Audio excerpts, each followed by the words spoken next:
Hello, crime enthusiasts, are you ready for another chilling investigation? The case of Danielle Jennings. Danielle Jennings was born on September 16, 1978, in Columbia, South Carolina, United States. She grew up in Stockton, Georgia, with her mother and stepfather. Known for her cheerful and outgoing personality, Danielle faced adulthood early. At the age of 16, she became pregnant but was determined to be a good mother. Danielle's relationship with Carl, the father of her child, ended in divorce. In 1996, she gave birth to her son Tristan at the age of 17, and despite the difficulties ahead, Danielle was determined to provide the best life for herself and her son. Then she met Luis Payano, a man who would become Tristan's father. Danielle and Luis had known each other since they were teenagers, initially as friends, but their relationship developed into love. Luis took care of Danielle and Tristan, and for a time, it seemed like all their problems had been solved. The couple moved in together, and Danielle secured an office job at a landscaping company, a position she was proud to have obtained. In December 1998, Luis proposed to Danielle, and she happily accepted. Her life was on the right track, with a loving son, a fiancé, and promising career prospects. On March 15, 1999, Luis returned home from work to find his fiancée, 20-year-old Danielle Jennings, lying lifeless on the bed in their Ashley Lakes apartment in Norcross, Georgia. Their young son, Tristan, was at daycare at the time. Luis immediately realized Danielle was dead due to her skin color and called 911. When the police arrived, Luis was waiting for them and reported what he had found. He explained that upon entering the apartment, he saw Danielle lying face down on the bed, and when he turned her over, he discovered she was dead. The police naturally suspected Luis, and they took him in for questioning while a team of officers thoroughly examined the crime scene. Danielle was found lying on her back on the bed. Fully clothed, with a sock around her neck, this suggested that the perpetrator intended to kill her, leaving no chance for survival. The fact that the stocking was tied at the back indicated that the perpetrator was behind Danielle when they strangled her. The crime scene showed signs of disarray, with the bed messed up and a dresser drawer open. It's possible that the perpetrator took the stocking from Danielle's drawer. The contents of her purse had been dumped and rummaged through, leading police to consider the possibility of a robbery gone wrong. However, several valuable items, including cameras and jewelry, were left untouched. This led police to speculate that the perpetrator may have intended to steal something but encountered Danielle and decided to kill her to avoid being identified as a witness. The lack of forced entry at the front door and the locked sliding glass door in the backyard raised suspicions that the crime scene might have been staged. Despite searching the surrounding area, police found no evidence. After investigating the crime scene, police discovered that Danielle may have let the killer into her home voluntarily or that the killer had a key to the apartment. As a result, the prime suspect became Danielle's fiancé, Luis Payano. When police started questioning Luis, he displayed intense emotions. The police were aware that romantic relationships can sometimes escalate into anger, leading to devastating consequences. To begin the interrogation, they asked Luis about his whereabouts on the day of Danielle's death. Luis claimed he spent the entire day at work. He last saw Danielle when they both left their apartment at 6:45 a.m., but she returned briefly to retrieve something. According to Luis, Danielle was anxious about an important meeting with management at work and seemed slightly distracted. He also mentioned that Danielle called him at 11:30 a.m. to invite him to lunch, but he declined due to his heavy workload. Luis tried to contact Danielle later that day but couldn't reach her. Concerned, he called her co-workers, who told him she had gone out for lunch but failed to return to work. Luis then contacted their home, where he spoke to someone named Lise, who also hadn't heard from Danielle. Luis left work to check on Danielle at their home in the Ashley Lakes apartments. When he arrived, he found something unsettling. The front door was unlocked. Upon entering, he saw a jar on the floor. During the investigation into Danielle's death, police questioned Luis about his relationship with her. They asked if the couple had frequent arguments or domestic problems. Luis insisted that their relationship was good and that they loved each other very much. Clearly feeling confused, he became frustrated with the questioning, believing that the police were wasting their time by focusing on him. He insisted that they should find the real culprit, who was still at large. Police also spoke to Danielle's friends and family, all of whom sided with Luis. Luis and Danielle were madly in love and were planning their wedding. However, their happiness did not last long. During the investigation into Danielle's case, Luis's co-workers confirmed that he had been at work all day, providing him with a solid alibi and eliminating him as a suspect. During the interrogation, Luis said that Danielle's co-worker Jeff was showing her too much attention and she was unhappy about it. The police immediately went to Danielle's workplace and spoke to her boss. Danielle's boss confirmed to the police that Danielle had complained about an employee named Jeff. Jeff was a middle-aged man who was a manager at the company. Danielle complained to her boss that Jeff was constantly hanging around her, interfering with her work, and behaving inappropriately. There was a significant age difference between Danielle and Jeff. He was 40 years old and she was 20. Jeff invited Danielle to lunch and Danielle told him that she had a fiancé. She refused to go to lunch with Jeff. The company where Danielle worked took her complaints seriously. On the day of her murder, she had a meeting regarding a complaint she had filed with management against Jeff. She was very nervous about it. She feared that her career might be in jeopardy because she was a new employee and Jeff was her manager. Her co-workers mentioned that Danielle had gone home for lunch after this meeting but had not returned. That gave the police a time frame for when Danielle's attack occurred. The investigation revealed Jeff's involvement, especially when it was discovered that he was absent from the office at the time of the crime and did not return until later in the evening.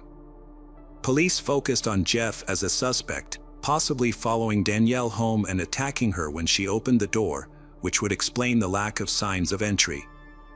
Jeff was called in for questioning and asked to describe his relationship with Danielle. He admitted that he invited her to lunch but denied his involvement in her death.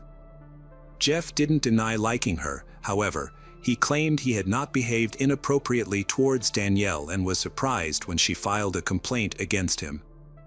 The investigators asked him if Danielle's complaint was a reason for wanting to harm her. His first reaction to this question was anger. He was adamant that he wasn't the one who took her life. Jeff claimed that he couldn't have been the one who attacked Danielle because he had an alibi. According to him, he was with another colleague, and they were driving around the city solving some work issues. They had been together all day, so he couldn't be the one who took Danielle's life. Jeff told investigators the name of the coworker whom he claimed he was with at the time of the crime. The detectives met with this man, and he confirmed Jeff's words, thus they excluded another person from the list of suspects. The next day, investigators received the autopsy report and examined it in the hope of getting some clues that would help them track down the perpetrator. The cause of Danielle's death was asphyxia. It seemed evident that Danielle's attack had taken her by surprise. The investigators concluded that someone had come up to her from behind and pulled the stocking tight until she lost consciousness. After that, the perpetrator tied the stocking in a knot so Danielle could not regain consciousness. There were no defensive injuries on her body. In fact, there were no injuries at all except for the ligature mark on her neck. Perhaps Danielle didn't even see the face of the one who attacked her. The police found no evidence at the crime scene that could help identify the perpetrator. No shoe prints, no DNA, no fingerprints, no hair. There was no evidence to send to the laboratory for analysis. Since the police had no new suspects, they returned to the version that what happened was a robbery that went wrong. They asked Louise to go through the apartment with them again. He carefully examined everything and said that nothing was missing from the apartment. All the things seemed to be in their usual places. However, a few days later, Lou called the police and said he could not find Danielle's wedding ring. He also drew the attention of investigators to another strange detail: the stocking that someone strangled Danielle with did not belong to her. According to Louise, she didn't wear stockings at all. It meant that whoever had done it had brought the stocking with them. Lacking any evidence, the investigators decided to look into Danielle's past. Perhaps what happened to her was connected with her past. They asked her friends about her previous relationships, in particular, her relationship with Carl, the father of her son Tristan. Her best friend told the police about Danielle's ex-boyfriend Eddie. She started dating him when she was already pregnant. Eddie was a violent guy, and as their relationship progressed, he became more domineering and tried to control all aspects of her life. It got to the point where he forbade her to see her friends and family. The relationship with Eddie deteriorated even more after Danielle gave birth to her son. Soon after, Eddie started using illegal substances, and Danielle decided it was time to end this relationship. She moved out and tried to start a new life, but Eddie had other plans. He did not accept rejection and behaved unpredictably. As a result, Danielle had to seek a restraining order against him. He violated it several times, called Danielle, parked near her house, and once even showed up at her work. Danielle's family told investigators that Eddie had called her several times in recent months. He told her to meet with him, but she always hung up. Eddie was the perfect suspect, so detectives tracked him down and brought him in for questioning. The man was hostile, and he wasn't eager to go to the police station. However, Eddie had an alibi. He said that Eddie was towing cars out of state at the time of the murder and that Eddie's boss, along with service logs and other receipts, could back him up. When the police confirmed his alibi, they released Eddie. 3 days after Danielle died, Danielle's neighbor, Kirk, called the police and told them about something that had happened to Kirk the week before the murder. Ms. Kirk said that recently in the apartment complex, residents often encounter a maintenance worker. The maintenance worker said he came to do a repair order. However, Ms. Kirk said that she felt very uncomfortable the whole time he was there because he kept staring at Kirk, as if he was more concerned with her than completing the repair order. The same thing happened to another woman. The maintenance worker insisted that he was there to change a light bulb, when the landlord said there were no bulbs to change. He mumbled and staggered, "Maybe I have the wrong apartment," then backed up and walked away. Police investigations revealed that the complex had several maintenance workers, but the one who matched the descriptions of both women was Calvin Oliver, 42. According to records, Calvin had only started working at the complex in September 1998. At the time of Danielle's murder, 10 residents had reported cash, checks, and other valuables, including jewelry, computers, and guns, missing from their apartments without evidence of forced entry. Some even suggested that someone on the maintenance staff was responsible. Calvin Oliver was brought in for questioning by the police, who initially asked him about a series of burglaries at the Ashley Lakes apartments. Calvin denied any involvement in the burglaries. When asked about Danielle Jennings, he said he had heard about what happened to her but did not know her. The only thing he confessed was that he had worked in her apartment. The police were about to release Calvin for lack of concrete evidence when they ran a final check of Calvin's database. The results were horrifying. They discovered that Calvin had an outstanding warrant in another jurisdiction for failing to appear in court on a theft charge related to the theft of a personal check. According to Georgia Department of Correction records, Calvin had a long-standing adult criminal record dating back to 1974. His convictions included multiple residential burglaries, armed robbery, robbery by force, and at least one count of forcibly pressuring a woman into intimate contact at knife point. As a result, Calvin spent the majority of his life incarcerated. Given his extensive criminal history, it's surprising he was able to get a job at Ashley Lake's apartments. The police took Calvin Oliver into custody, which allowed them to thoroughly investigate his potential involvement in Danielle Jennings's death. As part of their ongoing inquiry into a string of thefts at Ashley Lake's apartments, the police obtained a search warrant for Oliver's apartment. During the search, they discovered stolen items from other residents. And the police discovered Danielle's wedding ring in his home. This discovery directly linked Oliver to Danielle's death.